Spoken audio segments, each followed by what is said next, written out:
자, 두 번째 시간 이제 9페이지 갈게요. 오늘은 세 꼭지 공부합니다.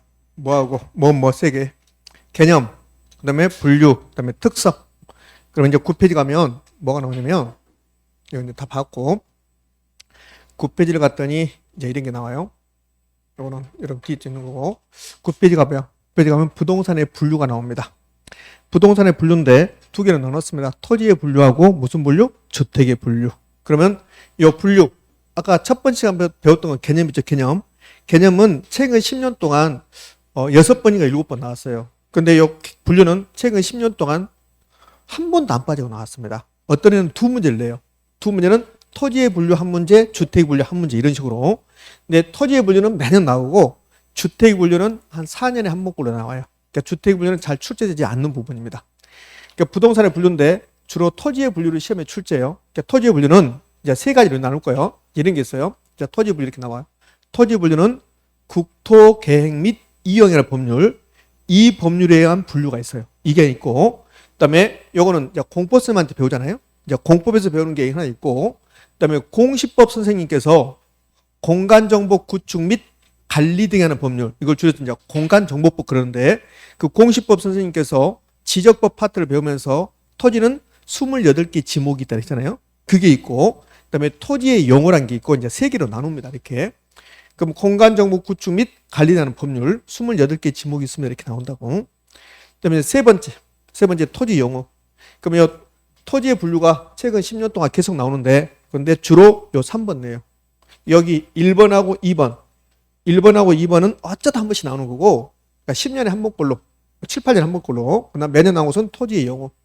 이걸 토지의 한용상이 분류인데 이거 필요 없어요. 토지 영원이 토지 한용상이 분류는 필요 없어. 그냥 토지 영원 뭐 택지가 뭐냐 이렇게 할 거라고 이렇게. 그러면 자 1번 국토의 계획 및 이용에 관한 법률에서는 우리나라 토지를 나눌 때 이렇게 나눠요. 용도 지역, 용도 지구, 용도 구역. 갑자기 공법 시간이 된 것 같은 느낌이 들어요. 공법 시간. 자 내일 공법 배우겠죠? 그럼 공법 선생님께서 내일 이제 처음 시작하니까 공법의 체계도 하고 그다음에 용도 지역, 용도 지구, 용도 구역 얘기할 거라고 이게 이제 국계법, 이제 저는 줄여서 국계법이라고 한다고. 국계법에서 이렇게 나눈다. 여기 이제 디테일을 가면 용도 지역은 가끔씩 물어. 용도 지역, 용도 지구, 용도 구역은 공법에서는 다 중요하지만 우리 부동산의 개론에서는 용도 지역 정도가 중요합니다. 용도 지구, 용도 구역은 거의 우리 부동산의 개론에서는 안 물어보고 그럼 용도 지역은 도간, 농자 외우셔야 돼. 도시지역, 관리지역, 농림지역, 자연환경보호지역, 도간농자. 이거면 좀 용도지역은 도간농자가 있다. 여러분 책에 지금 9페이지 있어요? 없어요? 없어요. 9페이지는 이 내용이 없는 거예요. 그러면 요 내용. 요 9페이지 요거 없으니까 쓸라 하지 말라고. 선생님 쓰고 싶은데 그러지 마. 그럼 어디에 뒤쪽에 다 있는 거예요? 자, 그럼 요거 용도지역은 도간농자 이렇게 한다고. 도시지역, 관리지역, 농림지역, 자연환경보존지역 이렇게 나온다고. 이걸 도간농지라고 공법 시간에 외웠잖아요. 도간농지라고. 그럼 요건 이제 내가 우리 책 요 뒤쪽에 딱 있는데 어느 파트 있을 것 같아요? 요거 이제 우리 책 뒤쪽에 있는데 어느 파트? 1번 수요 공급 파트, 2번 시장론 파트, 3번 정책론 파트, 4번 투자론 파트, 5번 감정평가. 몇 번? 3번 정책론. 정책은 토지 정책에 지역 지구제 그때 나온다고. 선생 확인하고 싶어. 그러지 말고 꼭 확인해야 돼. 저 확인합시다.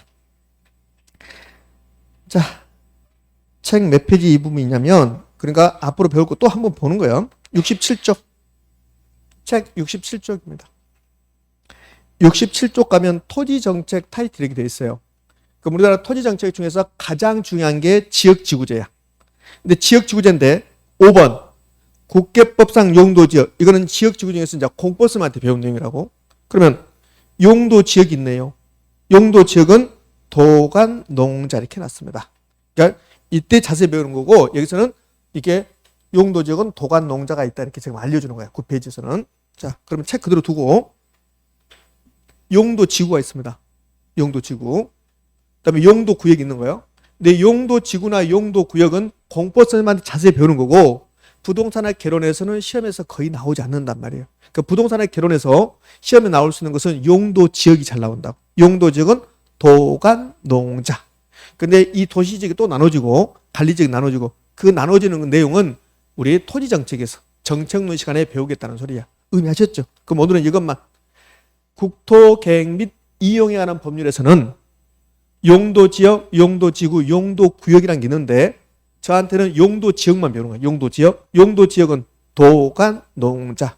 도시지역, 관리지역, 농림지역, 자연환경보전지역. 도간, 농자. 요거. 용도지역은 도간, 농자가 있다. 요거 4번인가 출제. 우리 시험에서 4번. 그대로. 용도지역은 도간, 농자. 오케이?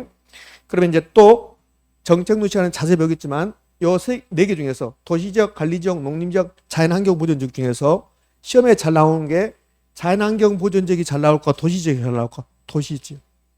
도시지역이 잘 된단 말이에요. 그럼 도시지역이 또 나눠진다고.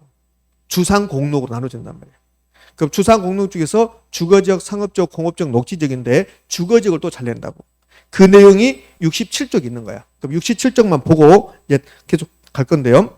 67쪽에 국계법상 용도지역에서 용도지역은 도간농자가 있고 2번 도시지역이 나오잖아요. 주거지역, 상업지역, 공업지역, 녹지지역 이걸 주상공록이라고 한다고. 이 중에서 주거지역. 주거지역은 전일준, 전용주거지역, 일반주거지역, 준주거지역. 전용주거지역과 일반주거지역 어떤 차이가 있는가? 이렇게. 상업지역, 거기 4번에 상업지역이 있는데 상업지역은 아직 출제하지 않았습니다. 상업지역은 몇 개로 나눠집니까? 4개로 나눠진다. 의미하셨나요? 그건 이제 정책론 시간에 다시 배우기로 하고 다시 이제 9페이지로 와요.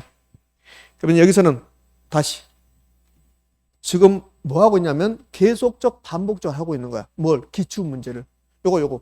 이렇게 된다는 것을 4번 출제했다니까요. 그러니까 여기서는 도간농자. 그게 뭔데? 나도 몰라. 근데 도간농자야. 이렇게 하면 돼. 시험 공부니까. 자, 여기 보면 뭐 중복지역이라는 게 있다고. 중복지역. 그럼 역시 이 또한 뭐 정책론 할 때 다시 배우겠지만 이런 뜻이야. 용도지역은 중복지역 안 되는데 이게 무슨 말인지 지금 모르겠어. 근데 우리는 시험 공부하는 거니까 이 깊은 내용을 알 필요 없다고.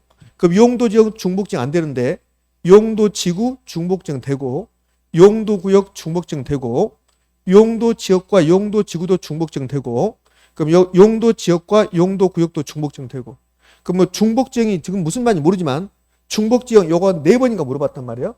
우리 분산의 결혼에서 물론 공법 시간에도 물어봐요. 4번 정도 물어보는데 뭔만 중복 안 돼요? 그렇지. 용도지역만 중복 안 된다. 요것만 알면 돼요. 그러면 시험 문제는 맞출 수 있단 말이에요. 근데 또 공부할 때 이런 사람이 있다. 이런 사람은 나의 예의를 끊게 하는 거야. 나의 가슴을 아프게 하는 거라고. 이런 사람이 있어. 용도지역 중복 안 되고 용도지구 중복되고 목매이잖아. 용도구역 중복되고 용도지역 플러스 용도지구 중복되고 이렇게 공부하신 분이 있다. 동생 같으면 때려버리고 싶어요. 그렇게 공부하는 게 아니지. 여기서 중복지역이 뭔지 모르지만 뭔만 중복 안 돼요? 용도지역만 중복 안 된다. 그러면 끝이란 말이에요. 그럼 시험에서 요거 이제 가장 최근에는 한 7, 8년 됐어요. 이렇게 된단 말이에요. 26회 때가 기억되는데 이렇게 된다고. 용도지구는 중복에서 지정할 수 있다. 용도지구는 중복에서 지정할 수 있다. OX? O. 그걸 외울 필요가 있어 없어요? 없어. 왜? 용도지역만 중복 안 된다는 거야. 용도지역만. 그럼 나머지는 전부 다 중복된다 안 된다? 된다. 이게 무슨 말인가를 설명해 볼게요. 자, 이런 뜻이야. 이게 무슨 말이냐면 여러분이 이렇게 토지를 하나 가지고 있어요. 토지를. 이 토지를 가지고 있는데 이 토지에 우리나라 모든 토지는 용도지역이 지정돼. 용도지역이 지정된다고. 이렇게. 그럼 이 용도지역이 지정되면 이 용도지역은 이 토지 소유자 입장에서는 좋은 제도가 아니에요. 왜 그러냐면 용도지역이 지정되잖아요. 그럼 이 용도지 지정 여기에 맞게끔 내가 토지를 이용해야 된다고. 그럼 용도지역 중에서 자연환경 보존지역이 있단 말이에요. 그럼 이 토지가 자연환경 보존지역이 되잖아요. 그럼 높은 건물을 지을 수가 없다고. 그럼 여기 용도지역, 용도지구, 용도구역은 토지 소유자 입장에서는 좋은 제도가 아닌 거야. 왜? 토지 이용을 규제하니까. 근데 우리 사회 전체적으로 봤을 때 좋은 제도가 된단 말이에요. 그러면 이 토지가 여러분 토지인데 이게 용도지역이 이제 지정되면 용도지역에 따라서 건물의 높이가 달라져. 건축 면적이 달라지고. 그러면 이제 이게 전용 주거지역, 전용 주거지역이 이렇게 지정됐어요. 이게 지정돼 또 여기다가 중심 상업지역, 이게 두 개를 지정했다. 이게 중복지역이야. 그러면 인천시 서구 1번지 토지의 용도 지역이 전용 주거지역과 중심 상업지역 요 두 개가 지정되면 그게 중복 지정된다는 소리야. 중복 지정. 그럼 이렇게 두 개가 중복 지정 될 수 있다 없다? 없다. 그게 중복 지정 안 된다는 소리야. 그러면 요 일필지의 토지에는 하나의 용도 지역만 지정되는 거야. 중심 상업지역이면 중심 상업지역이고 전용 주거지역이면 전용 주거지역 딱 하나만 지정된다는 거야. 응? 그럼 일필지의 토지에 용도 지역이 중첩적으로 중복해서 지정될 수 있다 없다? 없다. 만약에 이 토지가 용도지역이 전용 주거지역도 되고 중심 상업지역도 된다. 그러면 중심 상업지역과 전용 주거지역은 건축물의 높이가 다르지 말까? 이 토지가 중심 상업지역이다. 그러면 10층짜리 건물을 지을 수 있다. 10층짜리. 그럼 전용 주거지역에는 5층짜리밖에 못 지은다 해봐요. 그럼 두 개를 지정해버리면 10층을 지으라는 소리입니까? 5층을 지으라는 소리입니까? 알 수가 없다는 거야. 그래서 하나만 지정되는 거야. 그럼 용도 지역은 하나의 토지에, 일필지의 토지에 중첩적으로 중복해서 두 개 이상이 지정될 수 있다 없다? 없다. 그런 뜻이라고. 이제 내용을 설명했는데 여러분 내용을 기억할 필요 없고 무조건 요 중복 지역 나오면 용도 지역만 중복 안 된다. 나머지는 중복 지역 될 수 있다 없다? 있다. 자, 요거 설명해보면 이약 나왔어요. 용도 구역. 여러분 용도 지역이란 말은 안 들어봤지만 이제 오늘 처음 오신 분들은 내 주거지역, 상업지역, 공업지역 들어봤잖아요. 그게 용도 지역입니다. 근데 용도 구역이란 말은 처음 들어보지만 이건 들어보셨을 거예요. 뭘 들어보셨냐면 뭐 방화지구니, 방제지구니 뭐 이런 걸 들어봤어요. 용도 구역, 용도 지역, 용도 지구. 그럼 여기가 인천에 있는 영종도입니다. 영종도. 인천공항이죠. 인천공을 인공이라고 해요. 인공. 김포공항을 김공이라고 하고. 항공사에서 근무하신 분들은 인공, 김공 그래요. 공항 간다고 나 공항 가는데 인공 가요, 김공 가요 그래요. 김포공항이냐, 인천공항이냐 이렇게. 그럼 여기 영종도 인천공항 근방에 높은 건물이 있을까 없을까? 없어요. 비행기가 이착륙해야 되니까. 그래서 이 지역은 고도지구를 지정한단 말이에요. 고도지구. 그럼 이 고도지구가 이거야, 이거. 그럼 영종도에 인천공항 옆에 고도지구가 지정돼요. 근데 인천공항 옆에 전통시장이 있으면 전통시장의 가장 큰 문제점은 따닥따닥 붙어 있어요. 그러니까 불이 나면 다 옮겨 붙어요. 그래서 이 전통시장은 화재를 방지해서 방화지구가 있다고 이렇게. 여기에 지금 고도지구, 방화지구 이런 것들을 용도지구라고 한단 말이에요. 그럼 인천공항 근방에 있는 전통시장은 첫 번째 고도지구가 지정될 거고 그다음에 방화지구가 지정될까 안 될까? 되는 거죠. 그럼 요 인천공항 옆에 있는 요 1번지 토지는 고도지구도 지정되고 방화지구도 지정된다. 그럼 일필지의 토지에 용도지구가 두 개가 지정될 수 있다 없다? 있다. 그래서 용도지구는 중복해서 지정될 수 있다 없다? 있다. 이런 뜻이 되는 거예요.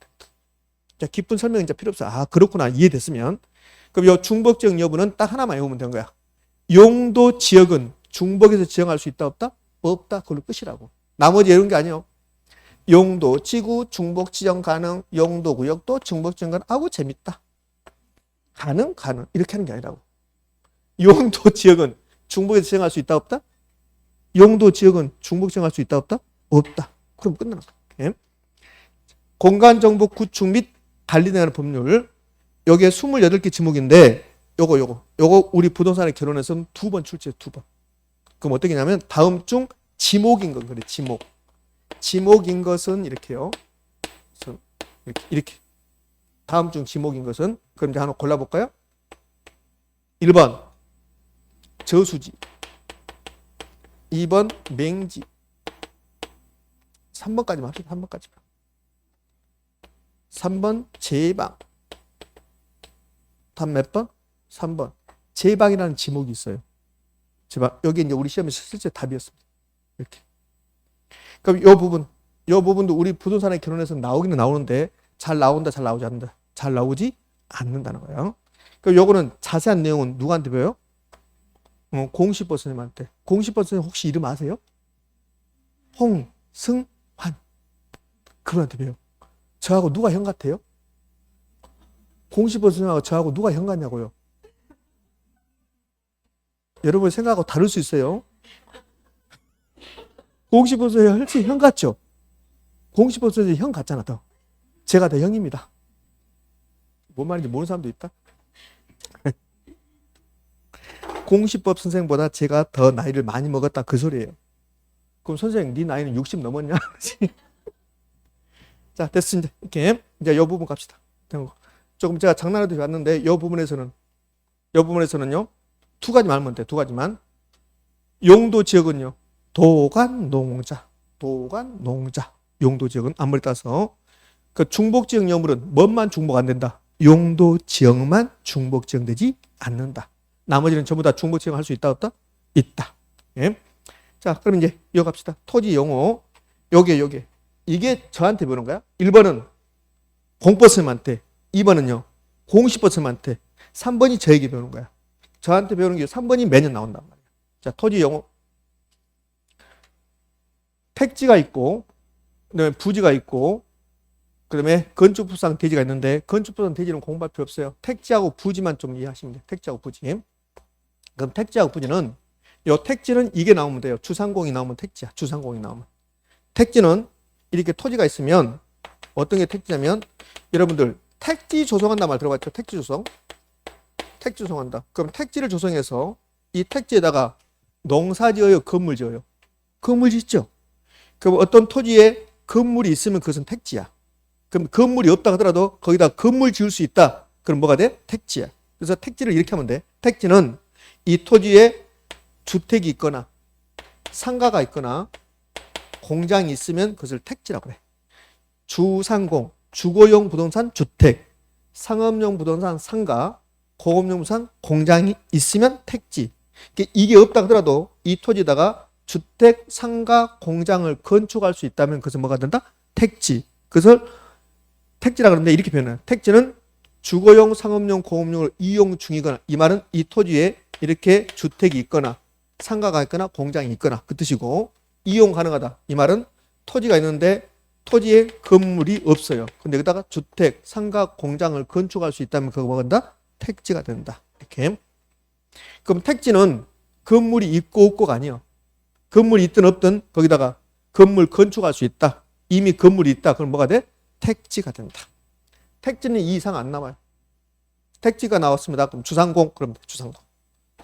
주상공 택지. 이제 부지. 자, 토지 용어가 1번부터 해서 쭉 나온다고. 근데 이 토지 용어 중에서 가장 포괄적인 용어가 부지야. 이 말은 모든 땅은 다 부지라고 그래. 모든 땅은. 자, 그러면 이 택지하고 부지를 구별하기 위해서 이렇게 토지가 있어요. 이 토지가 있는데 여기에 이렇게 철도가 지나가. 철도가. 이렇게. 그럼 철도가 지나가면 여기다 건물 지을 수 있어요? 없어요? 없죠. 그럼 이 땅은 택지입니까? 아닙니까? 택지가 아니지요. 건물 지을 수 없으니까. 그러나 이 땅은 부지입니까? 아닙니까? 부지야. 부지. 모든 땅은 부지라 하니까. 그러니까 부지는 어떤 것에 바탕이 되는 토지로서 포괄적인 토지 용어. 이 말은 모든 토지는 그냥 부지를 한다는 소리야. 근데 이 부지를 굳이 나눈다면 건축 가능한 토지가 있고 건축 불가능한 토지가 있습니다. 그 말이야. 이 택지하고 부지 잘 안 나와. 시험 여러분들. 잘 안 나옵니다. 그러니까 뭐 부지는 건축 가능한 토지와 건축 불가능한 토지가 있다. 뭐 이렇게도 달리지 않아요. 나중에 이제 문제풀이 과정에서 택지하고 부지 좀 더 깊은 내용을 해보겠지만 지금까지 시험은 그냥 개념밖에 안 나온다고. 그럼 요 두 개를 좀 더 명확하게 구별하기 위해서 거기 내가 몇 개 사례를 들어놨는데 요 참고표시 나오죠. 참고표시. 참고표시 나오면서 이렇게 사례를 들어놨어요. 자, 요 1번 토지 이렇게 공장이 있어. 공장. 1번 토지 위에 공장이 있습니다. 그럼 이건 이 토지는 택지입니까? 이렇게 물어봐요. 택지 맞습니까? 택지 맞죠. 이거 택지 맞죠. 그럼 이 토지는 부지입니까? 부지가 맞죠. 이렇게. 자, 두 번째는 이렇게 토지가 있습니다. 토지가 있는데 거기에 철도가 지나가. 철도가 이렇게. 아까 했던 거 철도 지워버렸네요. 철도가 지나갑니다. 자, 그러면 이 토지는 택지냐고 물어봐요. 택지입니까? 아닙니까? 아니죠. 이 토지는 부지입니까? 부지죠. 됐죠? 그치? 그러니까 모든 토지는 그냥 부지라고 그래요. 근데 건물을 지을 수 있다, 건축할 수 있다, 건물이 있다, 그러면 택지가 되는 거죠. 자, 이렇게 토지가 있습니다. 세 번째 해볼까요? 토지가 있어요. 그러니까 도로입니다, 도로. 이 토지는 택지입니까? 아니죠. 부지입니까?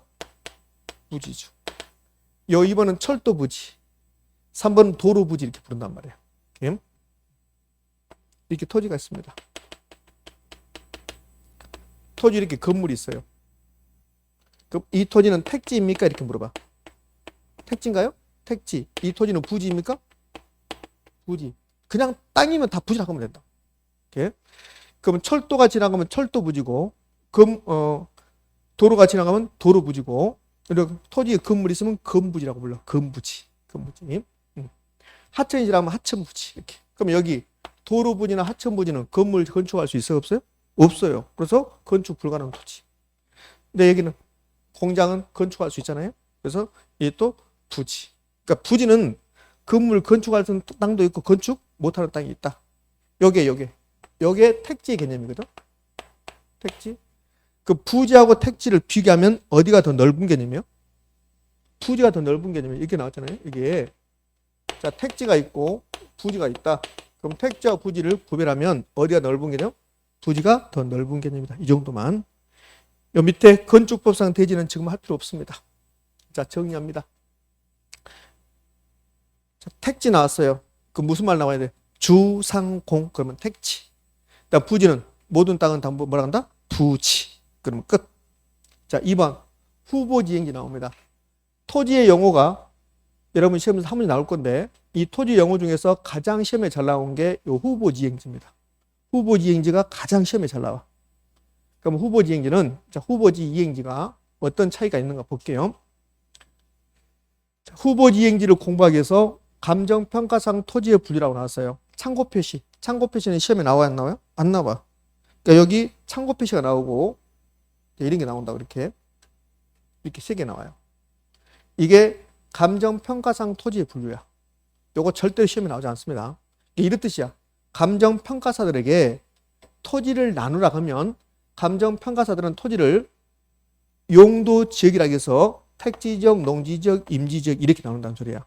요거는 감정평가사에 나누는 거야. 그럼 국토계획 및 이용에 관한 법률. 국토계획 및 이용에 관한 법률에서는 용도지역이 어떻게 돼요? 용도지역이 도관농자, 도시지역, 관리지역, 농림지역, 자연환경 보존지역. 그걸 외우셔야 되고 요거를 외우는 게 아니라고. 그럼 요거는 뭐냐면 얘는 후보지행지를 설명하기 위해서 이걸 이제 끌어들이는 거야. 그러면 택지지역, 농지지역, 임지지역인데 택지지역은 택지가 있는 지역이야. 택지가 있는 지역. 농지지역은 농지가 있는 지역이고 임지지역은 요 임지, 산이 임지지역이라고. 그럼 굳이 따지자면 지리산 국립공원은 어디에 속할까요? 임지지역. 호남평야는 어딜까? 농지지역. 호남평야. 남동공단은 택지지역. 이렇게 나눈다는 소리. 이렇게. 자, 그런데 이게 택지지역이 또 나눠져. 택지지역이 세분된다. 세분돼. 이거 소분류, 이거는 뭐 대분류, 이거 소분류. 그런데 이거 자체가 시험에 안 나오니까 소분류, 대분류 외울 필요도 없어요. 그럼 택지지역은 주상공, 농지지역은 농사짓는 땅은 밭농사전, 논농사답, 과수, 전답과. 그다음에 임지지역은 용재림 지역과 신탄림 지역. 용재림이 뭔데요? 신탄림이 뭔데요? 이쯤에서 한번 해줄까요? 여기에 뭐냐고 시험에 나오면 손목을 건다. 안 나와. 용재림이 뭐냐, 신탄림이 뭐냐 안 나온다니까요. 절대로 안 나온다. 근데 굳이 따지자면 용재림은 이 용자가 무슨 용자입니까? 쓸 용자, 목재 제자. 목재로 쓸 수 있는 나무가 있는 지역을 용재림 지역이라고 해요. 신탄림 지역은 땔감으로 쓸 수 있는 나무가 있는 지역을 신탄림 지역이다. 이렇게 불러. 이렇게 나눕니다. 근데요, 토지의 용도가 매우 다양해. 무슨 말이냐면 이 토지가 있으면 이 토지가 지금은 산이야, 산. 임지란 말이에요. 요 임지. 요 임지를 농지로 용도로 바꿀 수 있어요, 없어요? 있죠. 요 농지를 택지로 용도로 바꿀 수 있어요, 없어요? 있어요. 이게 이 토지 용도가 매우 다양하다는 소리야. 이게. 그럼 이제 어떤 일이 발생하냐면 제가 1년 전에 여기 영종도 어디를 갔는데 이렇게 산이 이렇게 있었어요. 그 다음에 앞에가 이렇게 바다가 이렇게 있었어요. 경치가 매우 좋았어요. 그래서 1년 후에 또 갔습니다. 또 갔더니 어떻게 만들고 있냐면 이렇게 바다는 그대로 있는데 요 산 절반이 무너진 게 아니라 요 산 절반만 남기고 이렇게 남겨놓고 여기는 다 지금 택지로만 만들고 있어요. 그러니까 포크레인 돼서 요 야산을 다 없애고 택지로 만들고 있습니다. 그럼 이 상태는 지금 작년에는 여기가 분명히 임지였습니다. 임지. 근데 지금은 택지로 막 만들고 있어요. 택지 작업이 끝난 게 아니라 그 임지에서 택지로 용도가 바뀌고 있어요. 용도 전환 중에 있다고. 전환 중. 이런 토지를 후보지 이행지라고 불러요. 그럼 후보지 이행지는 현재의 용도에서 다른 용도로 용도 전환 중에 있는 토지를 말한다. 후보지 이행지라고 부른단 말이에요. 근데 후보지 이행지는 이제 어떤 차이가 있냐면 약간 차이가 있는데 일단 후보지 이행지 이제 개념을 얼추 알았을 거란 말이에요. 근데요, 이럴 수 있어요. 요 임지지역이 농지지역으로 용도가 바뀔 수 있고 임지지역이 택지지역으로 바뀔 수 있고 농지가 택지로 바뀔 수 있고 이렇게. 그럼 이 사례는 임지지역이 지금 택지지역으로 용도가 바뀐 거라고. 그럼 이거 이제 내년에 가면 여기가 완전히 야산이 없어지고 택지가 다 만들어졌어요. 그 택지를 분양하고 있어요. 그때는 택지야. 근데 지금은 택지로 만들고 있는 중이라고. 이걸 용도 전환 중이라고 한단 말이에요. 그걸 후보지행지라고 한다고. 그러면 임지지역이 택지지역으로 용도 전환 중이거나 임지지역이 농지지역으로 용도 전환 중이거나 농지가 택지로 용도 전환 중이다. 이렇게 되면 이런 토지는 후보지라고 불러요. 그런데 이럴 수도 있어요. 어떻게 되냐면 이 토지가 지금 택지인데 주거지입니다. 주거지. 근데 이 주거지를 상업지로 용도 바꿀 수 있어요? 없어요? 있어요. 그러니까 이 택지지역 내에서 이렇게 용도를 바꾸고 있다. 이렇게 되면 후보지입니다. 아니 이행지입니다. 예. 그러면 이 밭을 논으로 바꿀 수 있어요? 있죠. 논을 밭으로 바꿀 수 있어요? 있죠. 가손 있는데 이 가손에 포도 나무를 다 없애버리고 논으로 바꿀 수 있죠. 이렇게 되는 게 이행지입니다. 그럼 용재림을 신탄임을 용지역으로 바꿀 수 있다 없다? 있다. 이러면 이행지입니다. 그럼 후보지 이행지의 공통점은 현재의 용도에서 다른 용도로 용도를 전환 중에 있는 토지. 근데 약간 차이점이 있죠. 후보지는 택지지역, 농지지역, 임지지역 이걸 용도지역이라고 해요. 그럼 용도지역 상호간에 용도 전환 중에 있다. 그럼 이행지는 용도지역 내에서 같은 용도지역 내에서. 그럼 이행지는 용도지역 내에서 용도 전환 중에 있다. 이걸 뭐라 한다? 이행지. 그러면 임지지역이 저한테 속으면 안 돼요. 임지지역이 택지지역으로 용도 전환된 토지를 다시요. 임지지역이 택지지역으로 용도 전환된 토지를 후보지라고 한다. OX, X. 임지지역이 택지지역으로 용도 전환된 토지는 택지라고 불러. 용도 전환 중에 있어야 돼. 그러면 임지지역이 택지지역으로 용도 전환 중에 있는 토지는 뭐라고 한다? 후보지. 용재림이 신탄임으로 용도 전환 중에 있다. 후보지 이행지. 이행지. 그럼 요 전이 주거지가 되고 있다. 전이 주거지로 되고 있다. 후보지 이행지. 후보지. 전이 답지로 되고 있다. 이행지. 그러니까 용도지역 상호간에 즉 택지지역, 농지지역, 임지지역 상호간에 자기들끼리 상호간에 용도 전환 중이다. 그럼 후보지. 택지지역 내에서, 농지지역 내에서, 임지지역 내에서 용도 전환 중이다. 뭐든지 이행지. 그럼 후보지 이행지 개념이 토지 용어 중에서 가장 시험에 잘 나와요. 그럼 이제 속으면 안 되는 거야. 만약에 후보지 이행지를 물어보면서 용도 전환 된 나와. 용도 전환 된 토지. 후보지 이행지는 용도 전환 된 토지를 말한다. OX, X. 용도 전환 중. 용도 전환 중에 있는 토지를 후보지 이행지라고 한다. 그럼 이제 후보지 이행지 개념이 끝났네요. 자, 요거 이제 끝났는데 이제 요 밑에 요 그림 밑에 2, 3, 4가 나와. 자, 거기 이제 풀려야 돼. 봅시다. 용도 전환 중에 있어야 돼요. 용도 전환 된 그러면 틀린 말이고 용도 전환 된 그러면 틀린 점이 되는 거야. 틀린 점. 자, 보자고. 자, 요 박스 밑에 농지지역이 택지적으로 용도 전환 중인 토지를 뭐라 한다? 후보지. 3번 전지가 주거지로 용도 전환 중인 토지는 뭐다? 후보지. 여기 자기 울타리를 벗어나면 그러면 전부 다 후보지야. 그러니까 4번 전지가 답지로 용도 전환 중인 토지 뭐야? 이행지. 여기다가 중자 빼버리고 된자를 넣어버리면 그러면 다 X가 되는 거지. 된자를 넣어버리면 중자가 나와야죠. 응? 그럼 후보지 이행지는 무슨 자가 나와야 돼? 용도 전환 중, 용도 전환 되고 있는 현재 진행형. 그래야만이 후보지 이행지. 자, 10페이지로 갑시다.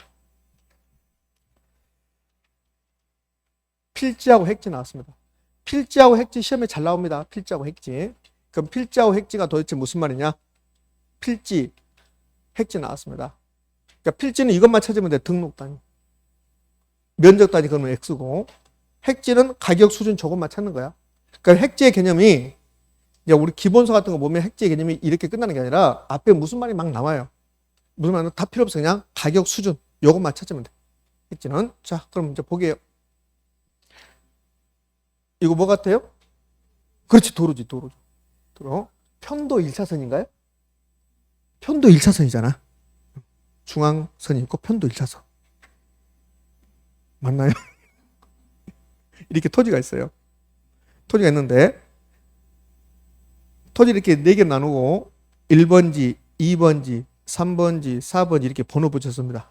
이런 토지를 필지라고 해요. 필지. 그러니까 필지는 하나의 지번이 붙은 토지의 등록 단위. 여기에 필지입니다. 여기 하나의 지번이 중요한 게 아니라 등록 단위가 중요해요. 왜 이게 무슨 말이냐면 여러분들 그 공시법 시간에 지적법 배우죠. 그럼 지적법 배우면 토지대장, 임야대장 이런 거 배우잖아요.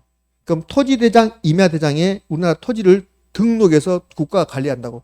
소관청 이런 말 들어보셨죠? 그 국가가 다 관리하는 거야. 그러면 국가가 이 토지다가 번호를 붙여서 등록하고 그래서 관리하겠다. 그래서 나온 개념이 필지입니다. 그럼 만약에 필지란 말이 없으면 그러면 우리 검단 1번지 토지, 검단의 1번지 토지를 표현할 때 검단 지하철역 3번 출구로 나와서 좌로 200m 가서 다시 오른쪽으로 300m 가가지고 있는 토지 이렇게 한다.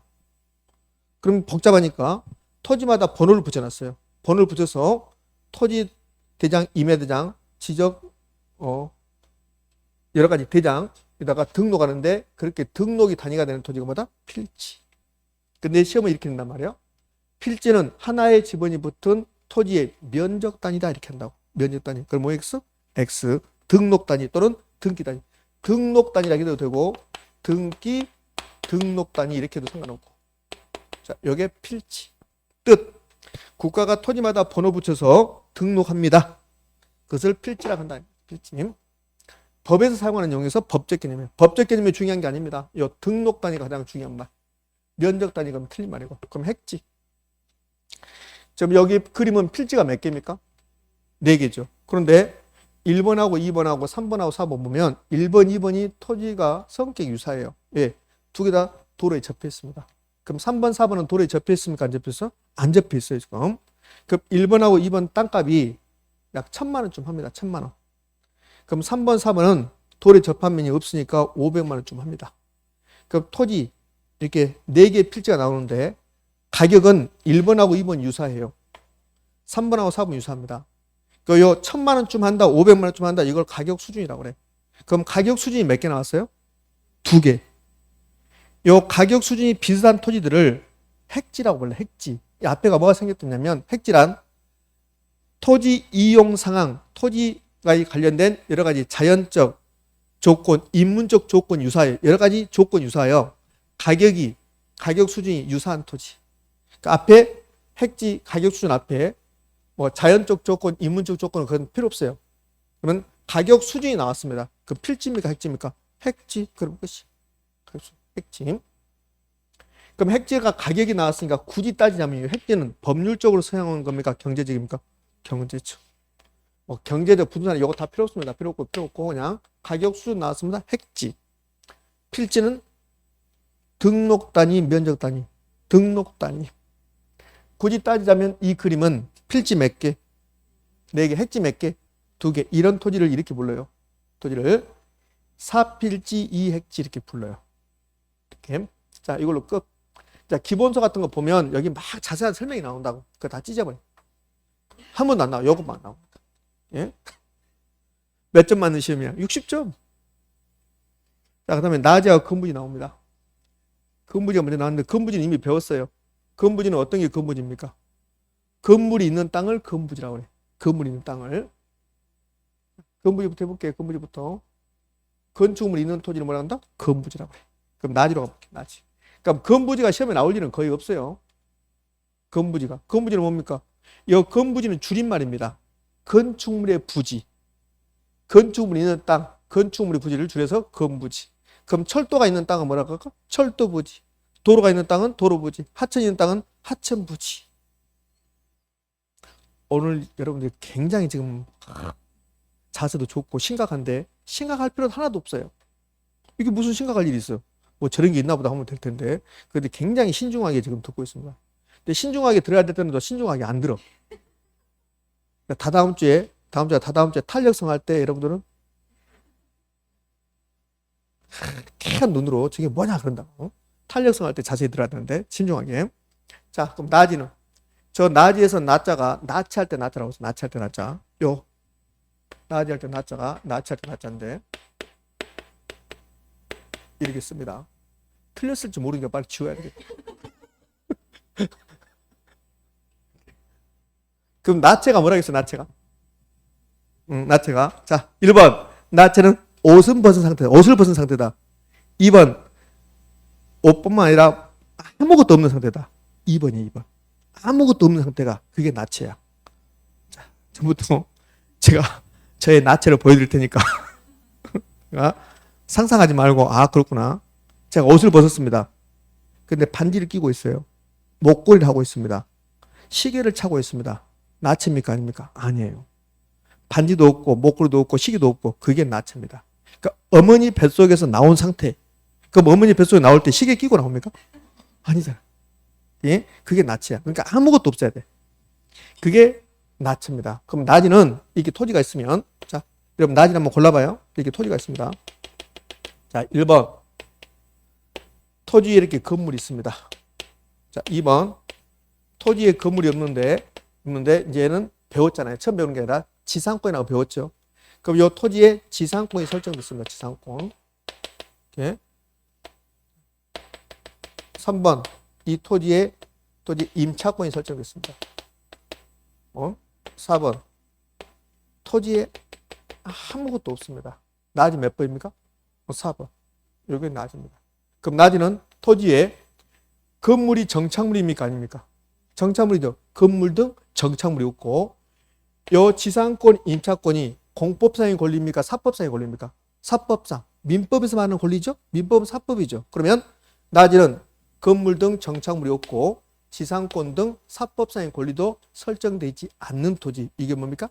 나지. 그럼 나지 갑시다. 나지란 건물 등 정착물이 없고 지상권 등 사법상의 권리가 없는 토지. 나지입니다. 그러나 주의할 것은 우리나라 모든 토지는 공법상의 제한을 받아야 안 받아요? 받아요. 공법상의 제한을 받습니다. 그럼 공법상의 제한을 받을까 안 받을까? 받습니다. 그럼 나지는 공법상의 제한은 받게 돼 있어요.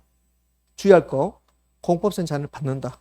그러니까 나지는 아무것도 없다. 나지는 토지에 아무것도 없다. 건물 등 정착물 없고 지상권 등 사법상 권리도 없고 공법상 제한도 받지 않는다. 그럼 올까 있을까? X. 공법상 제한은 받게 되어 있다. 그럼 나지 공법상 제한 받지 않는다. 그럼 올까 있을까? X. 공법상 제한은 받게 되어 있다. 자, 이제 이거 봅시다.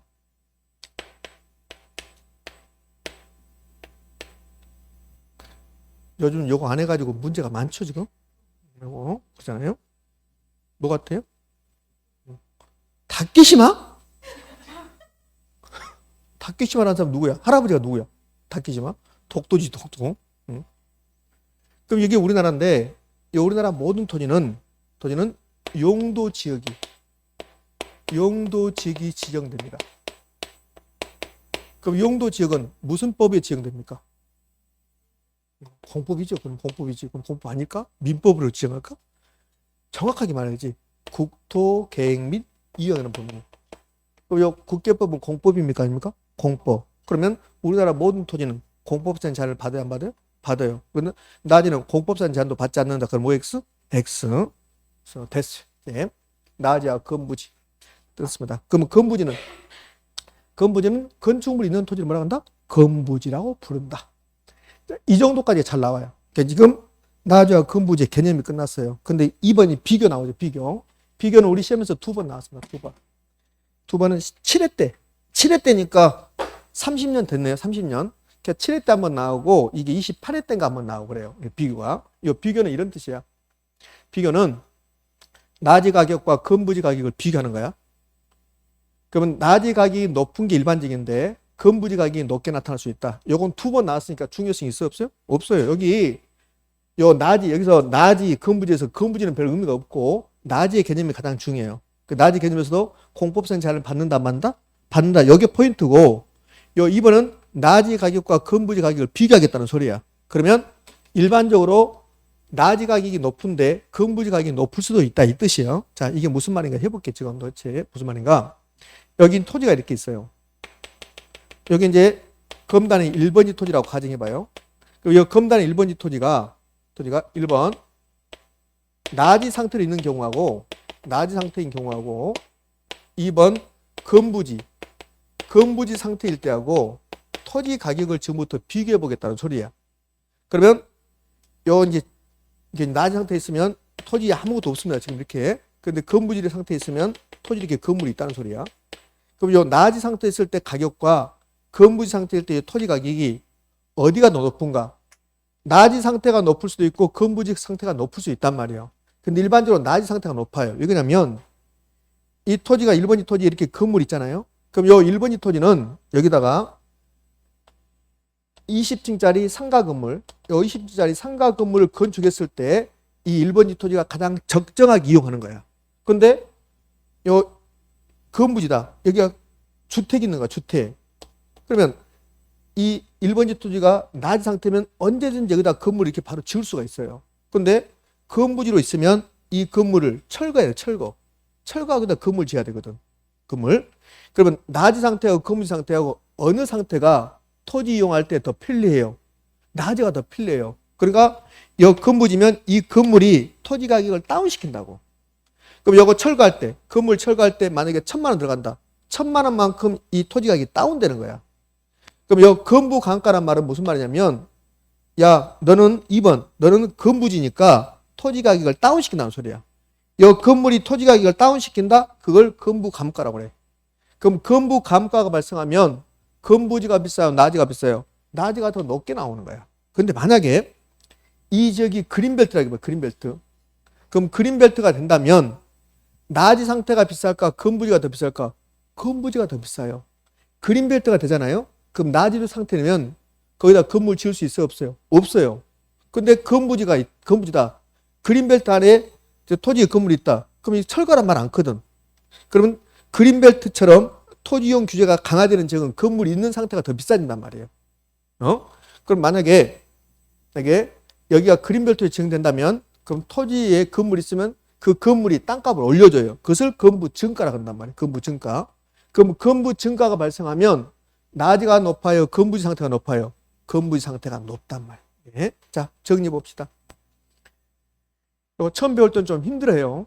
저도 이거 처음 배울 때 아니 왜 건물이 있으면 땅값이 더 떨어질까 잘 이해를 못했다고. 이게 저는 실제로 그랬어요. 처음 배울 때니까 지금부터 한 50년 전에 했는데. 왜요? 제가 3살 때부터 이거 했는데 50년 전에. 아, 믿음 안 가는 것보다 믿음 합격, 불신 불합격. 저를 믿어야 돼. 선생님 너 이재력인가? 모르구나. 자, 그만해. 예? 자, 이렇게 토식했습니다. 그럼 여기 다시 해볼게요. 건부 감가 건부 증가는 토지 이렇게 건물이 있어요. 이거는 낮입니까 건부지입니까? 건부지야. 근데 이 건물이 토지 가격을 다운시킨다니까? 그게 건부 감가야. 그럼 건부 감가면 너는 건물이 있으니까 가격을 다운시킨다. 그럼 건부지 상태 가격이 낮아진다는 소리야. 그러면 낮은 상태 가격이 높게진단 말이에요. 근데 여기가 그린벨트가 되면 그린벨트가 있는데 그린벨트 안에는 건물이 있는 땅이 건물이 없는 땅보다 더 비싸다니까요. 그럼 그린벨트인데 이렇게 땅이 있어 이렇게. 그럼 여기가 그린벨트입니다. 그럼 요 1번 토지와 2번 토지 있는데 여러분 1번 토지하고 2번 토지 어떤 걸 가져갈 겁니까? 1번 가져가야 돼. 요 2번 가져가면 여기다 건물 못 짓는다니까요. 그러면 이 그린벨트 안에 이 건물 있잖아요. 그럼 국가에서 철거란 말 안 거든. 그럼 여기다가 비빔밥집을 해도 할 수 있잖아요. 그린벨트처럼 되면 건물 있는 땅이 훨씬 더 비싸져요. 그러면 그린벨트가 지정되면 이 건물 있는 땅 건부지는 이 건물이 땅값을 높여요. 그게 건부 증가야. 그럼 건부 증가가 발생하면 건부지가 낮이값보다 더 높게 나타난다는 거야. 그럼 건부 증가 현상으로 인해서 최근에 시험 지문입니다. 건부 증가 현상으로 인해서 건부지보다 낮이 가격이 높다. OX 다시 건부 증가 현상으로 인해서 건부지보다 낮이 가격이 높다. OX X 건부 증가가 발생하면 건부지 가격이 더 높다. 이렇게 나와야지.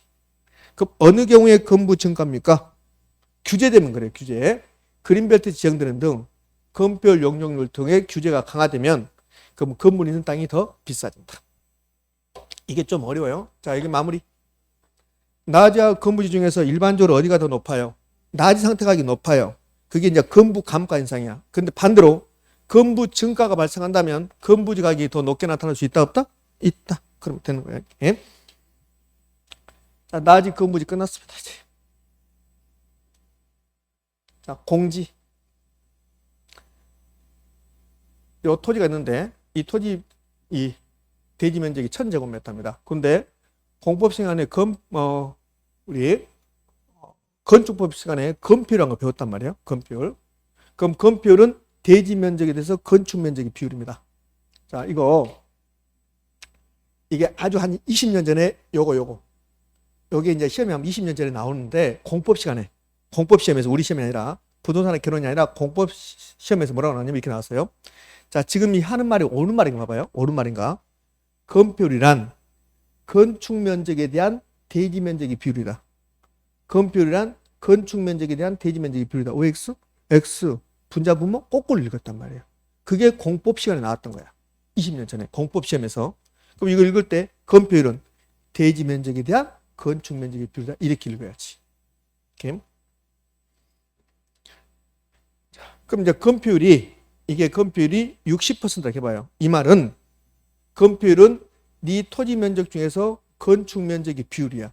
그럼 내 토지가 1000제곱미터인데 건폐율이 60%면 그러면 60%만 건물 지으라는 소리야. 아까 제가 자연환경 보존적 했죠.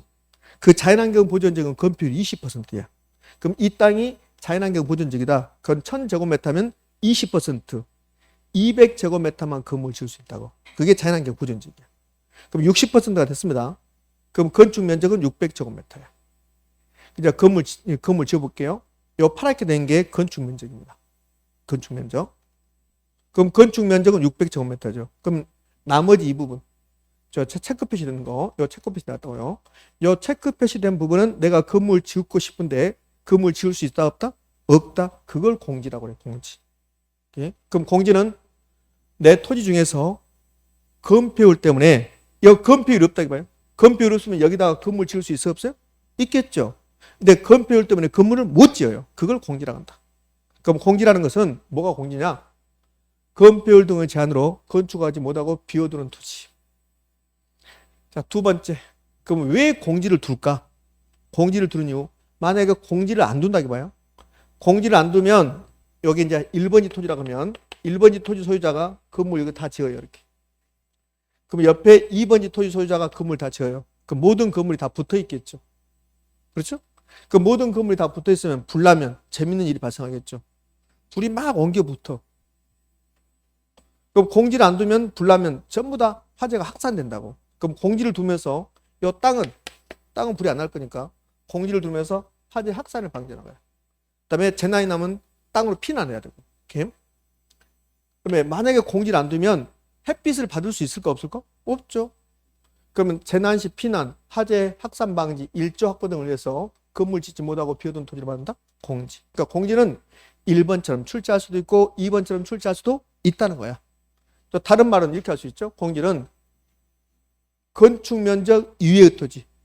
이 토지 중에서 건축 면적 이외의 토지가 공지예요. 공지. 그래서 건축 면적 이외의 토지. 3번처럼 할 수도 있고. 이 공지. 그러면 세 가지인데 우리 시험은 1번처럼을 자주 내요. 1번처럼 1번. 2번, 3번은 잘 되지 않습니다. 이제 이게 공지. 자, 요 밑에 건폐율 완화, 건폐율 강화, 그건 지금 하지 마세요. 지금 할 필요 없어요, 그럼. 자, 이제 맹지하고 대지입니다. 6번 맹지하고 대지. 도로, 아까 이러면 도로 모를까봐 제가 도로 써놨어요, 지금. 토지가 이렇게 있는데. 자, 토지를 나눠볼 거 이렇게.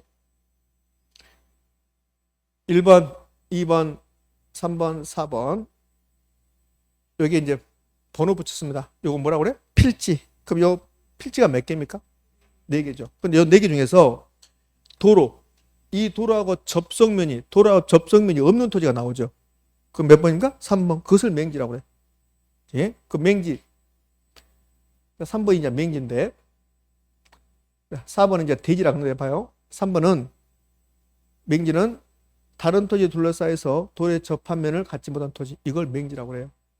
근데 요 4번은 이제 대지라고 하는데, 요 대지, 요 맹지하고 대지, 맹지는 4번인가 시험에 나왔고, 우리 시험에서.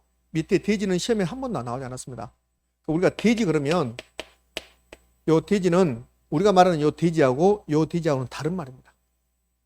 그러니까 우리가 대지 그러잖아요. 그 대지는, 요 대지가 나오면 한자는 달라요. 그러니까 우리가 그냥 대지란, 여기 맹지 밑에 대지하고 우리가 그냥 말하는 대지하고는 다른 말이란 말이에요. 그냥 우리가 말하는 대지는 이렇게 써요. 어떻게 쓰냐면, 여기 한자가 이렇게 써요. 이렇게 쓴다. 우리가 말하는 대지가 이렇게 쓴단 말이에요. 여기 대지는 이렇게 쓰잖아요. 이렇게 쓰잖아요. 이렇게. 그러면 요 대하고 요 대가 다른데, 요 밑에 대, 요 대가, 요 대자가 자루대. 그런데 토지 모양이 마치 쌀자루처럼 생겼다. 그래서 자루대자를 써서 대지 이렇게 부른단 말이에요. 안 나와. 우리가 말하는 대지 면적 그러잖아요. 그 대자가 요 위에 있는 거야. 이렇게. 만약에 이걸 시험에 내려면 한자로 써줘야 돼. 이렇게 한자로. 그럼 한자 모르는 사람은 맞추지 못하는 거죠. 그러니까 안 된단 말이에요, 이게. 그럼 요 위에 있는 대지가, 우리가 말하는 대지 면적 할 때 이 대지가 요 대란 말이에요. 요 대자가 무슨 대자인지 아신 분? 혹시 요거 한자로 쓰면 이렇게 있는데, 요 대자가 무슨 대자인지 아신 분? 이게 터 대자예요, 터 대자. 대지 면적 몇 평이냐? 집터가 몇 평이냐? 이 소리야, 이게. 그러니까 우리가 말하는 대지는 요 위에입니까? 밑에입니까? 위에. 요 터 대자에서. 그러니까 안 나오니까 요거 이제 제가 소개시켜 주시니까 다른 말이구나. 그러면 요 대지는, 여기 맹지 밑에 대지는 도로에 접속면이 있어요, 없어요? 있어요. 좁은 통로를 통해서 도로에 접속면을 갖는다. 이런 토지를 대지 이렇게 부른단 말이에요. 자루형 토지 이렇게. 마치 쌀자루처럼 생겼다 해서 자루형 토지 대지. 그럼 우리가 말하는 대지하고 요 대지하고 같은 말, 다른 말? 다른 말. 그럼 우리가 일반적으로 말하는 대지는 구폐지 1번 택지, 부지, 그 밑에 건축법 대지 나오죠. 그 건축법상 대지가 우리가 일반적으로 말하는 대지야. 건축법상 대지가 우리가 일반적으로 말하는 대지 면적 할 때 대지란 말이에요. 이게 한자로 해서 안 나올 거니까 여기서는 맹지만. 자, 이제 7번. 다시 몇 페이지? 10페이지라서 7번. 7번에 법지하고 빈지 나왔습니다. 법지하고 빈지 안 중요한데 이상하게 잘 나와. 안 중요한데 이상하게 잘 나옵니다. 자, 법지. 빈지 뭐냐? 자, 법지는 경사지 토지. 법적 소유권을 인정하지만 활용실익이 없거나 작은 토지예요. 자, 법지가 뭐가 법지냐면 토지가 이렇게 있어요. 그럼 활용실익이 뭐냐면 이 활용실익이 쓸모야. 쓸모. 저는 쓸모가 있는 사람입니까? 그렇죠. 저는 활용실익이 있죠. 저는 여러분이 활용하고 있잖아. 말해봐. 택지가 뭐야? 말해봐. 그러잖아요. 응? 그럼 활용실익이 없거나 아주 작은 토지를 이제 법지라고 하는데, 저 뭐가 법지냐면 토지로서 활용실익은 토지에다 건물 짓거나 농사 짓거나 그게 활용실익이 있는 거야. 그럼 요 위에 토지 이거다 건물 지을 수 있어요. 농사 지을 수 있습니다. 그럼 요 활용실익이 있어요, 없어요? 있죠. 요 밑에 토지 건물 지을 수 있습니다. 농사 지을 수 활용실익이 있는 거예요. 그런데 이렇게 경사진 부분, 여기 1번지 토지하고 2번지 토지 있다 그러면 1번지와 2번지 사이에 경사진 부분, 요 부분, 요 경사지 토지, 이거 법적으로 소유권 인정해 줍니다. 그런데 여기다가 건물 지을 수 있을까 없을까? 없어요. 그 할 형식이 없는 거죠. 이런 토지를 법지다 이렇게 부르는 법지. 왜 법지라고 할까? 법에서는 토지를 인정해 준다는 거야. 그러니까 소유의 대상이 되는 거야. 법적으로는. 그러나 토지로서 쓸모 있어 없어요? 없어요. 이런 토지를 말한다? 법지. 경사지 토지, 경사면. 자, 빈지, 바닷가 토지. 해변 토지라 그러는데 이거는 제가 5, 6월달 과정에서 좀 더 자세히 설명해 볼 건데 좀 자세히 설명하면 복잡해요. 그러니까 자세히 안 나오고. 그러니까 빈지는 그냥 바닷가 토지라고 생각하시면 돼. 네, 해수욕장 생각하시면 돼. 그냥 일단 그렇게 생각하시라고. 그러면 해운대 해수욕장 정확한 개념은 아니에요. 근데 해운대 해수욕장 가면 해운대 해수욕장 개인 소유입니까? 국가 소유입니까? 국가 소유야. 그러니까 해운대 해수욕장은 국가 소유니까 개인에게 소유권 인정하지 않아요. 그러나 쓸모는 있습니까? 없습니까? 있죠. 어제도 해운대 해수욕장에 엄청나게 많은 사람이 붐볐을 겁니다. 해돋이 보겠다고. 비랑 와버리지 그래서. 내가 안 갔으니까. 그 빈지는 바닷가 토지, 해변 토지로서 법적 소유권 인정하지 않습니다. 그럼 한용실익은 있다 없다? 있다. 이걸 법지라고 그래. 아, 빈지라고 빈지. 남의 틀린 것은 지적을 그렇게 잘해. 물어보면 대답도 안 하면서. 포락지, 선화지 이제 다 끝나갑니다. 이번 시간도. 응? 포락지. 시골에 사신 분들은 포락지 알아요. 아, 그걸 포락지를 하구나. 이렇게. 시골에 요즘은 포락지 잘 안 나옵니다. 요즘은 우리나라가 굉장히 부강이 돼서 시골에 가면 뭐 경지정리, 농지정리, 그다음에 물 관련 시설을 잘 해놔요.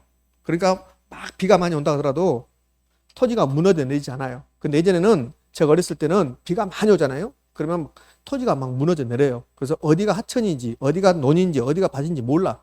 그렇게 된 토지를 포락지라고 해요. 지적공부에 등록된 토지가 물에 침식되어 수면 밑으로, 물 밑으로 잠긴 토지, 포락지. 저는 어렸을 때 우리 동네에서 신동이라고 했습니다.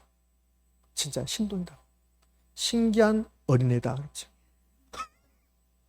어렸을 때 비가 많이 온 날이었습니다. 제가 5살 때인가 그랬는데 비가 많이 오는데 비가 많이 오면 동네 어른들이 이렇게 비 보면서 저렇게 보면서 올해 농사 나 망쳤다 이렇게 하고 있어요.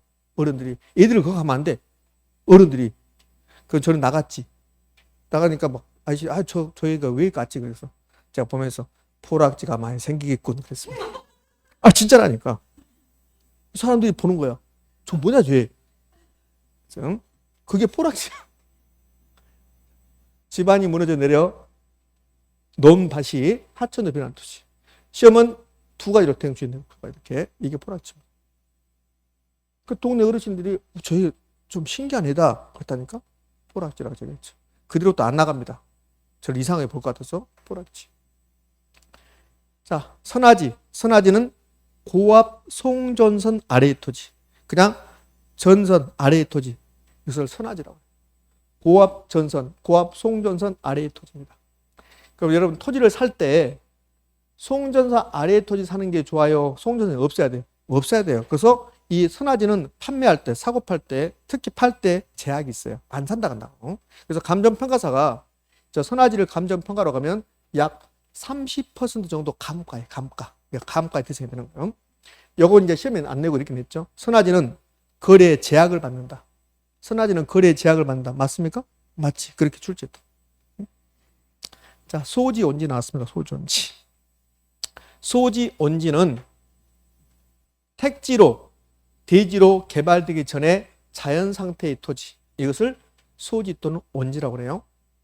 동탄 신도시 개발할 과정에 보면 지금도 동탄 신도시 2기 막 지금도 개발하고 있는데 근데 포크레인 불도저로 막 야산을 긁어내고 있어요.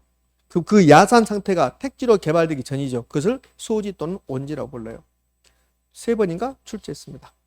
그렇게 중요한 건 아닌 것 같고. 유유지, 휴안지 나왔습니다. 휴안지는 3번 출제했고 유유지는 한 번도 출제하지 않았어요. 유유지가 뭐가 유유지냐면 비정상적으로 놀리는 토지인데 그냥 사서 그냥 놀리는 토지야. 이거 유유지라고 하고 휴안지는 정상적으로 놀리는 토지야. 휴안지는 다른 말로 휴경지라고 그러는데요. 지력 회복을 위해서 정상적으로 시기하는 토지 휴경지라고 합니다. 이건 이제 대부분 인삼밭. 인삼밭이 이제 휴경지가 되는 경우가 많은데 휴안지가 되는 경우가 많은데 이 토지에다가 인삼을 재배, 인삼을. 그럼 6년근 인삼을 재배하고 나면 그럼 요 인삼이 요 토지에 좋은 기운을 다 흡수한다고 그래요. 그래서 인삼 재배가 끝나고 나서 이 토지에다가 고추를 심어도 잘 안 된대요. 그래서 인삼을 재배하고 나면 1년이나 2년 지력, 토지의 힘을 회복하기 위해서 퇴비 주고 놀리는 토지가 있다고. 그런 것을 휴한지, 휴경지 이렇게 불러요. 그럼 휴한지, 휴경지는 정상적으로 놀게 한 겁니까? 비정상적입니까? 정상적으로. 여기다가 혹시 출제자가 이상한 사람 들어가서 여기다가 비정상적으로 놀린다 그러면 틀린 질문이 되는 거예요. 이 정도까지는 장난치지 않겠지만 이걸 휴한지, 휴경지라고 그래요. 자, 그 밑에 공한지라고 있습니다. 공한지. 자, 공한지는 요즘은 공한지란 말을 잘 안 써요. 비업무용 토지 이렇게 불렀는데 비업무 쓸 필요 없어요. 예전에 우리나라 기업들이 지금도 마찬가지지만 기업들이 돈 벌어서 그 기업을 운영해서 돈 버는 것보다 부동산 투기했을 때 돈을 더 버니까 돈 벌면 그냥 지가상승 목적으로 투기 목적으로 땅을 사서 가지고 있는 땅들이 있었어요. 그것을 공한지라고 했다. 이거 옛날 용어고 요즘은 공한지란 말 안 써요. 그러니까 창고핏이잖아요. 공한지가 시험에 나왔다. 그 출제자는 이유 없이 아파야 돼. 이건 내리는 거 아니라고. 그 밑에 뭐 표준지, 표본지 1까지 나왔는데 그건 별로 중요한 거 아닙니다. 이거는 지금 볼 필요도 없고. 자, 여기까지 토지 분류를 끝낼게요. 토지의 분류가 끝나고 나면 주택의 분류가 있을 거라고. 주택 분류는 이제 가볍게 제가 용어 정의하는 식으로 해볼게요. 주택 분류는 두 가지로 나눈 거야. 어떻게 나누냐면 주택 분류는 여러분 공법 선생님한테 건축법 배울 때 주택 분류를 배워요. 그다음에 또 주택법 배울 때 주택 분류를 배워야 안 배워요? 배워요. 책을 한 장 넘겨볼까요? 12페이지. 12페이지 가면 그러면 주택법상 주택입니다. 그럼 주택법상 주택은 참고 표시 해놨죠. 그러니까 참고 표시는 잘 안 나오는 거야.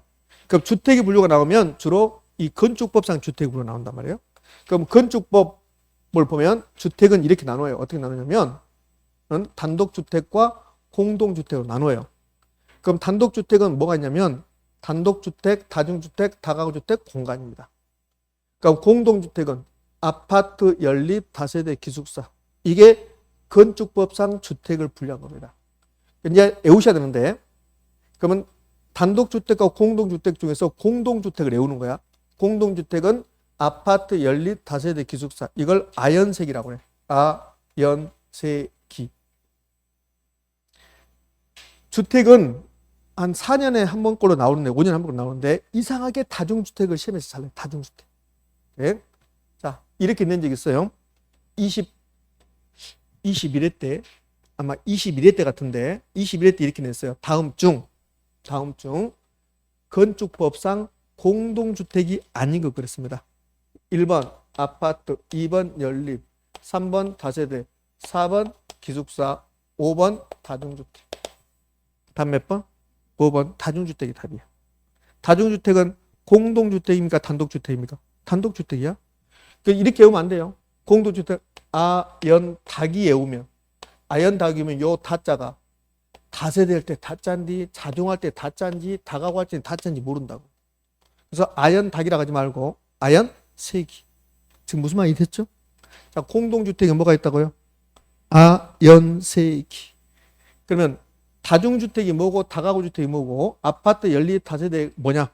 요 기숙사하고 공간 안 물어봅니다. 그러면 이제 다중주택, 다가구주택, 아파트, 연립, 다세대. 자, 5분 안에 끝내. 이번 시간에. 자, 봅시다. 단독주택에 다중주택과 다가구주택이 있는데 여러분 머릿속에는 다중주택이 나오잖아요. 보면 하숙집을 생각해. 하숙집. 다중주택 나오면 하숙집. 그럼 하숙집은 그 하숙생들이 일주일만 있다 갑니까? 장기간 있어요. 장기간. 그럼 학생, 직장인이 장기간 거주할 목적이다. 그게 다중주택이에요. 그럼 장기간 거주 목적인 하숙집을 보면 그러면 공동으로 세면하고 공동으로 샤워하고 이렇게 된단 말이에요. 그게 독립된 주거 형태입니까? 아닙니까? 아니란 말이에요. 독립된 주거 형태는 원룸 형태로 되어 있는 거. 그게 독립된 주거. 독립된 주거 형태는 나 혼자 밥에 먹고 나 혼자 세면하고 나 혼자 샤워하고 여기에 독립된 주거 형태야. 그럼 하숙집은 독립된 주거 형태입니까? 아닙니까? 아니죠. 그게 중요한 말이에요. 그럼 이제 가볼게요. 다중주택 갑시다.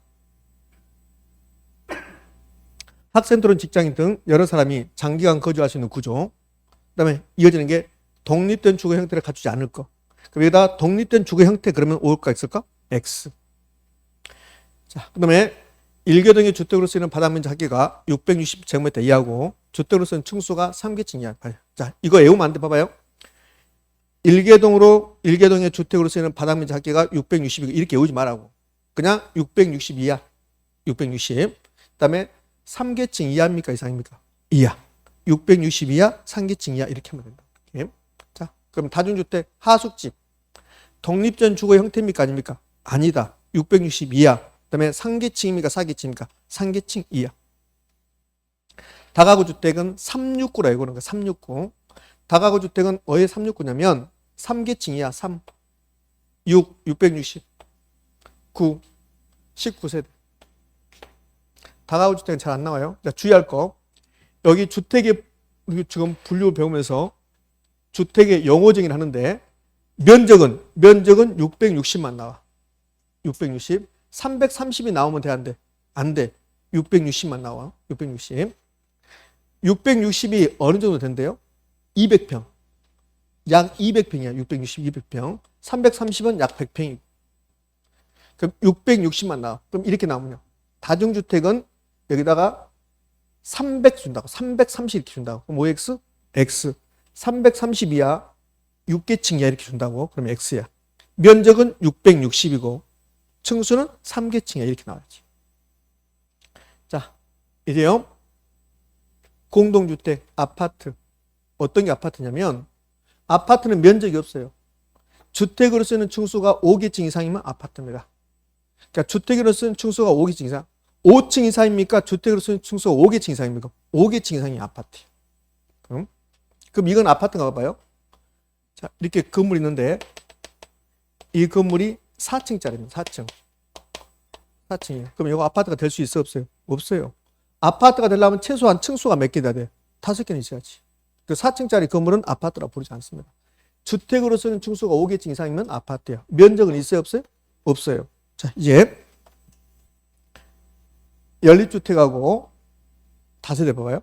연립주택하고 다세대는 층수는 똑같아요. 주택으로 쓰는 층수가 4계층이 합니다. 4계층이야. 이제 면적이 달라, 면적. 그럼 주택으로 쓰는 1개동의 바닥면적 합계가 660을 초과하면 연립이고 660 이하면 뭡니까? 다세대. 그러면 연립하고 다세대의 차이점은 무슨 차이가 있어요? 뭐 초과냐 이하냐 그 차이가 있어요. 초과냐 이하냐. 이제 외우셔야 돼. 자, 다 끝났습니다. 이번 시간 다 끝났어요. 어떻게 외우냐면 연립은 초과입니다. 그다음에 다세대는요. 다세대는 뭡니까? 이하입니다. 이렇게. 자, 외우셔야 돼. 요 네 글자. 초연이세라고 외우는 거야. 초연이세. 왜요? 연립주택과 다세대주택 구분. 초연이세. 초는 뭡니까? 660 초과. 연은요? 연립. 이는요? 660 이하. 세는요? 다세대. 초연 이세. 선생님, 나는 결혼조험세 초연하고 싶어요. 그 밑에 기숙사 지금 볼 필요 없습니다. 자, 이것만. 다중주택 나왔습니다. 뭘 생각한다? 하숙집. 독립된 주거 형태입니까? 아닙니까? 아니죠. 660 이하입니까? 330 이하입니까? 660 이하. 3계층입니까? 4계층입니까? 3계층. 그럼 이 주택을 배웠는데 이 주택의 면적은 전부 다 660만 나와. 660, 330이 안 나온다고. 혹시 330 나왔다 그러면 틀린 지문이야. 660만 나온다고. 이렇게. 600도 안 나오고 660이야. 600이라고 준다고. 그럼 틀린 말 660. 자, 초연이세. 초는 뭡니까? 초가. 연은요? 연립. 이는요? 이하. 그럼 뭐? 다세대. 자, 끝. 이번 시간 끝. 시간이 좀 오버돼서 미안합니다. 머리를 좀 식히고 이제 13페이지 부동산의 특성 갈 겁니다. 자, 10분 쉬었다가.